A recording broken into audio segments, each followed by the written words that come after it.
बड़ा कारोबार वही बंदा कर सकता है जो छोटा कारोबार कर सकता है। जिस बंदे के अंदर ज़िद होगी ना अना होगी, जिस बंदे के अंदर गुरूर होगा कि यार मैं छोटे मोटे कारोबार नहीं कर सकता, मैं ये कारोबार क्यों करूँ, इससे तो मेरी नाक कट जाएगी, लोग मेरे बारे में बातें करेंगे, वो शख्स बड़ा कारोबार नहीं कर सकता। याद रखें कि 100 तक जाने के लिए ज़ीरो से गिनती स्टार्ट करनी पड़ती है। अगर आप छोटे कारोबार से किसी काम को स्टार्ट करेंगे, सेटअप करेंगे, ठीक है ना, स्टार्टअप करेंगे, तो आप बड़े कारोबार की तरफ जाएंगे।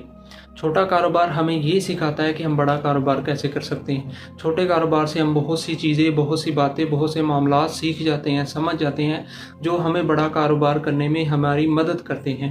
जब हम कोई कारोबार नया शुरू करते हैं तो हमें इतनी नॉलेज नहीं होती, हमें इतना पता नहीं होता कि यार हम ये जो कारोबार है हम कैसे कर सकते हैं, इसे कैसे हम तरक्की की तरफ लेकर जा सकते हैं। लेकिन जैसे जैसे हम कारोबार में दाखिल होते जाते हैं, उसके अंदर घुल मिल जाते हैं, तो हमें उसकी तमाम बातें, तमाम मामलात का अंदाज़ा हो जाता है।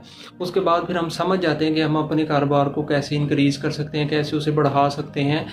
आप कारोबार का सेटअप करेंगे, छोटे कारोबार से अपना स्टार्टअप लेंगे, कोई भी कारोबार शुरू कर दें, लॉस होगा कोई मसला नहीं, कारोबार में लॉस भी होता है, लेकिन जब आप कारोबार करेंगे तो आपको इतना तो पता होगा कि मैं खुद का कारोबार कर रहा हूँ। अगर आपका लॉस हो जाएगा तो आपको ये पता होगा कि मेरा लॉस क्यों हुआ है। फिर आप दूसरी बार जब करना शुरू करेंगे तो आप फिर वो गलती नहीं करेंगे जो गलती आपने पहली बार की होगी।